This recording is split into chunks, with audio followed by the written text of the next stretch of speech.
Good morning all of you. मैं MD Ashraf Gaddi, Chanakya college of education Bettiah. आज हम लोग पेपर C1 पढ़ेंगे, चाइल्ड एंड ग्रोइंग अप, एवं पेपर F2 होगा जो DLED के लिए फर्स्ट ईयर के लिए होगा। उसमें बाल विकास में हम पढ़ेंगे कि सृजनात्मकता क्या है, क्रिएटिविटी क्या है। आज हम क्रिएटिविटी के विषय में जानेंगे कि सृजनात्मकता क्या है, सृजनात्मकता बच्चों की विशेषता क्या है। तो हम जानते हैं कि समाज में, परिवार में अनेक श्रेणी के बालक होते हैं और उस सभी बालक की एक्टिविटी कुछ अलग अलग होती हैं, जिनको पहचानना हमारे लिए क्या होता है, क्रिटिकल होता है, जटिल होता है। ठीक है। तो जैसे देखिए, विद्यालय में या समाज में अनेक श्रेणी के बालक होते हैं और वो बालक होते कौन कौन से हैं। अब जैसे देखते हैं कि आप लोग सुने होंगे कि प्रतिभाशाली बालक, आप लोग सुने होंगे कि मंद बुद्धि का बालक, आप लोग जानते हैं कि विशिष्ट बालक। तो देखिए, जहां विशिष्ट शब्द आए, जहां विशिष्ट शब्द आए तो समझिए कि विशिष्ट में क्या होता है, अनेक श्रेणी के बालक आ जाएंगे, सभी श्रेणी के बालक आ जाएंगे। जैसे कक्षा कक्ष में शिक्षक क्या बोलते हैं कि तुम विशिष्ट हो, तो वहां पे उनकी सोच के ऊपर डिपेंड कर रहा है कि उनकी जो सोच है वो नकारात्मक है कि सकारात्मक है, वो किस सेंस से, किस व्यू से आपको वो स्पेशल स्टूडेंट बोले। उसको इंक्लूसिव में लेकर जाइएगा, समावेशिक में लेकर जाइएगा, तो क्या होगा, किसी पहलू पर पिछड़ा हुआ बालक, किसी क्षेत्र में वह बालक क्या है, पिछड़ गया है। इसे फिजिकली तौर पे पिछड़ गया, थिंकिंग पावर के मामले में पिछड़ गया। इस टाइप के क्या होगा, जिसको जो अकॉर्डिंग होना चाहिए उस अकॉर्डिंग टू वर्क नहीं कर पा रहा। ठीक है। उसके बाद हम लोग देखेंगे कि क्या कि उसमें मंद बुद्धि के बालक कौन कौन से होते हैं और उनकी एक्टिविटी क्या होती है। ठीक है। उसके बाद देखते हैं कि अब जैसे मंद बुद्धि का हो गया, विशिष्ट हो गया, समान हो गया, प्रतिभाशाली हो गया, ये सब क्या है,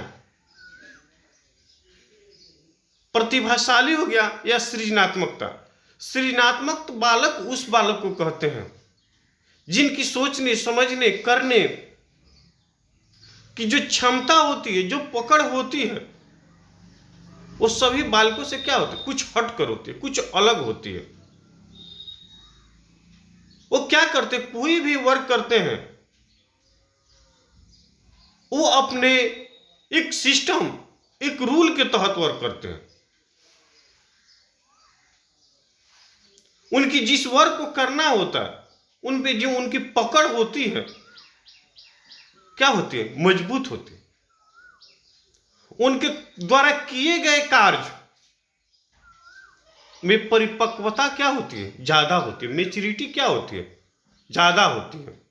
और कोई भी वर्क जब वो करते हैं तो क्या करते हैं, वह तैयारी के साथ करते हैं। वो उनकी क्या होती है, वो अपनी पॉजिटिव भावना के साथ वर्क करते हैं। ठीक है। उसके बाद वो क्या करते हैं, वो प्रकाश की भावना होती है कि हम इस वर्क को करना है, उस पर वो अपना पूरा पावर लगा कर करेंगे। लेकिन वही जब अनेक कैटेगरी के बालक होते हैं, उस सारी कैटेगरी में क्या होते हैं, कुछ ना कुछ अलग अलग एक्टिविटी आपको क्या होती है, देखने को मिलती है। अब जैसे देखिए, यहाँ पे सभी बालक एक समान नहीं होते हैं, उनमें कुछ ना कुछ क्या होती है, अंतर दिखाई देते हैं। लेकिन उन सभी समूहों को हम क्या बोलेंगे, विशिष्ट समूह बोलेंगे। जो इकट्ठा एक स्टूडेंट है, उस सारे एक स्टूडेंट को हम क्या बोलेंगे, विशिष्ट बोलेंगे, स्पेशल बोलेंगे।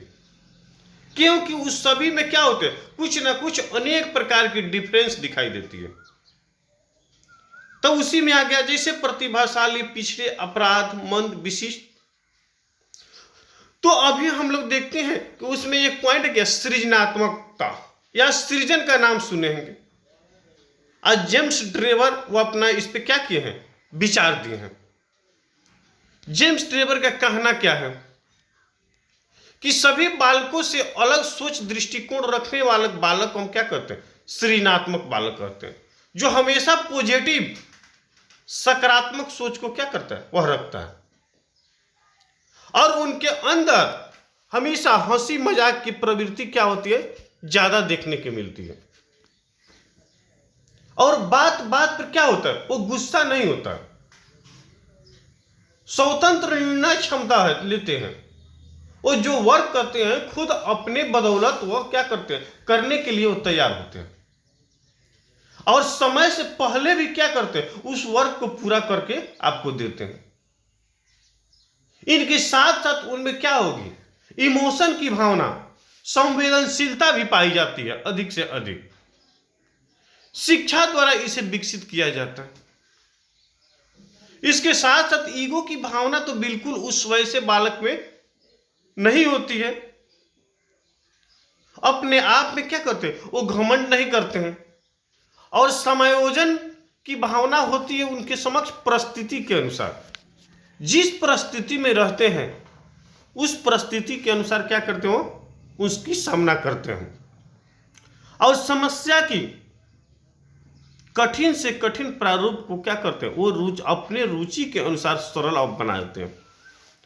साहस और विश्वास पर क्या पूरा ख्याल करते हैं। दूसरे के जो विचार होते हैं, दूसरे को जो मान सम्मान होते हैं, उनका आदर करते हैं।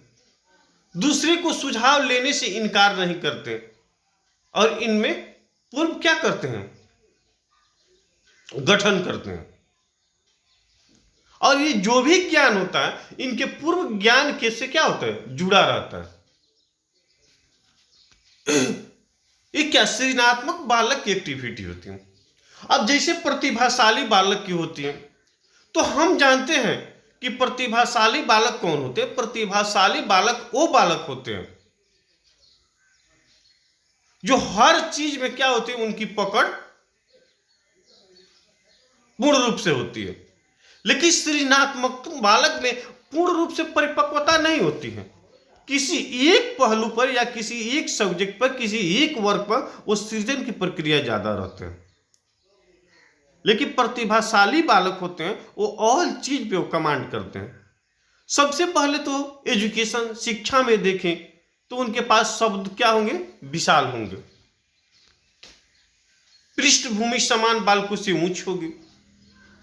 व्यवहार उनका मधुर होगा। मानसिक प्रक्रिया तीव्र होगी। दैनिक कार्यों में विभिन्नता होंगे। वो जो भी वर्क करेंगे उसमें क्या होंगे, डिफरेंस होंगे, अंतर होंगे। सामाजिक तौर पे लोकप्रिय होंगे। संगीत कला, चित्रकला, टीचिंग, रीडिंग, इस सारी चीज में उनमें क्या होगी, परिपक्वता होगी, और सबको वह करने के लिए क्या होंगे, तैयार होंगे। और समान अध्ययन की भी जो उनके पास जो अनुभव होगी वो भी क्या होगी, विस्तार से होगी। अध्ययन कार्यों में अति सफलता दिखती है। वो जो भी वर्क करते हैं उनमें क्या होती है, उनको सफलता दिखाई देती है। और जो उनकी कंटेंट पावर होती है, जो उनका सब्जेक्ट मैटर होता है, या उनकी जो विषय वस्तु होती है, उसमें क्या करते हैं, वो पूर्ण रूप से रुचि लेते हैं और पाठ विषय को अत्यंत रुचि और रुचि के अनुसार वर्क करते हैं, सरल रूप में अनुभव करते हैं। और विद्यालय के प्रति उनका जो लगाव होगा क्या होगा, अच्छा होता है।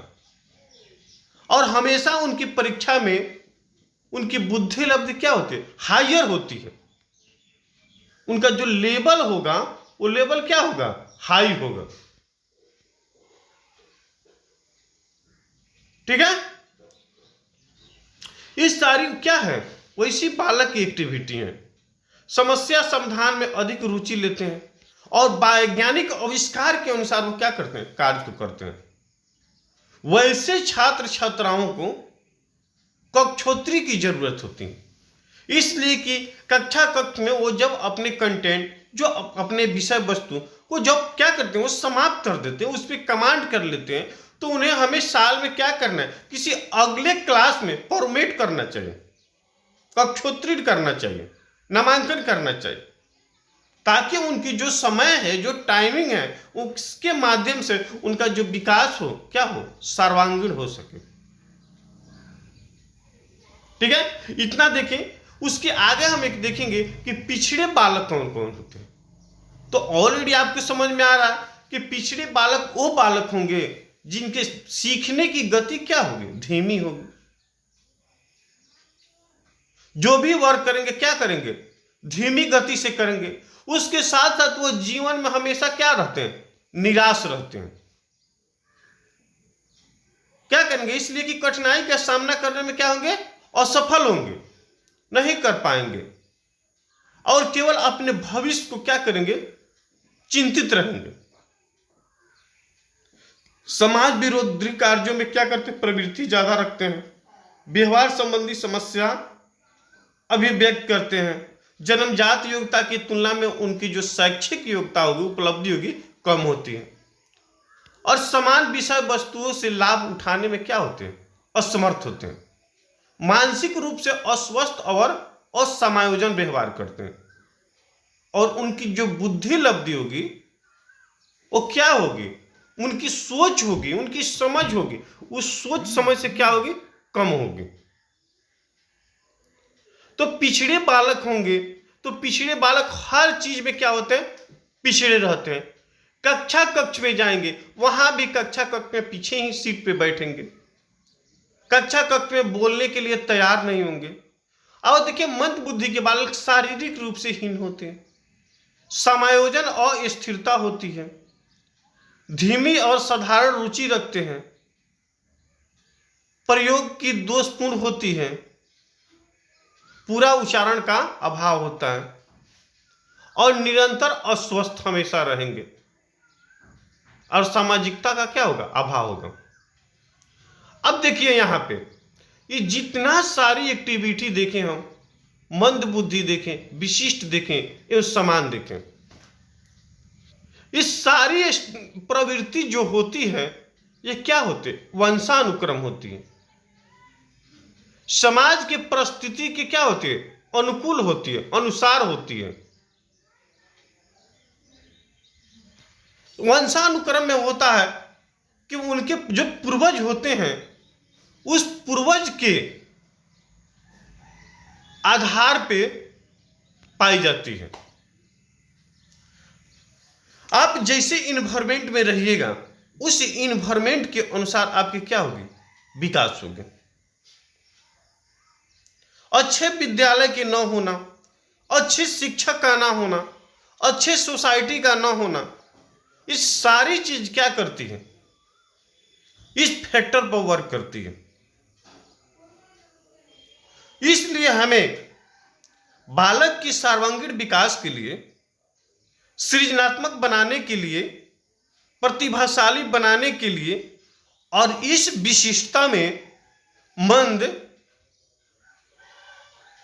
बालकों की प्रवृत्ति को समाप्त करने के लिए हमारे अंदर अनेक ऐसे पहलू हैं जिनको क्या होगा, समाप्त करना होगा।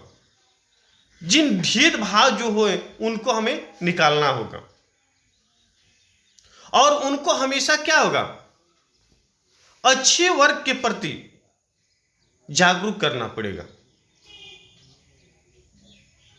जैसे मंद बुद्धि के बालक होते हमेशा सुस्त रहेंगे, वो किसी कार्य करने में रुचि नहीं लेंगे, वो अपने भविष्य के विषय में नहीं सोचेंगे, वो दूसरे की इशारे पर वो अपना भोजन करेंगे।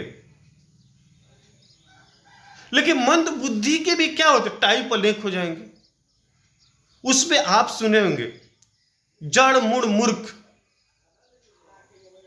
वो मंद है, उसके 3 टाइप हो गए, जड़ मुड़ मुन। कुछ बालक ऐसे होंगे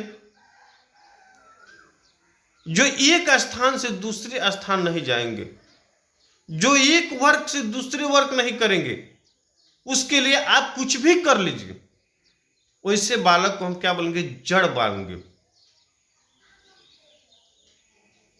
यहां तक कि वो अपनी जो खाना पीना, भोजन, पानी, कपड़ा, ये इसको भी वह करने में क्या होंगे? असफल होंगे। लेकिन मूल में जाइएगा तो क्या होगे? इससे कुछ श्रेणी में समझदार होंगे, लेकिन वैसे भी बालक समझदार नहीं होंगे जैसे आप कहिएगा। आप किसी चीज को बताइएगा, समझाइएगा, वो कुछ समय के लिए, कुछ टाइमिंग के लिए उस वर्ग को क्या करेंगे? याद रखेंगे, और उसके बाद थोड़ी ही देर में जो वह वर्ग होगा उस वर्ग को क्या करेंगे? वो भूल जाएंगे। और मूर्ख बालक की प्रवृत्ति होता है कि खाने पीने, घूमने फिरने, मौज मस्ती करने में क्या करेंगे? तेजी रखेंगे। लेकिन परिस्थिति के अपोजिट वर्क करते हैं। कभी आपसे अच्छा से बात करेंगे, कभी गलत से बात करेंगे, कभी आपको मार भी देंगे, कभी आपसे दुलार भी करेंगे।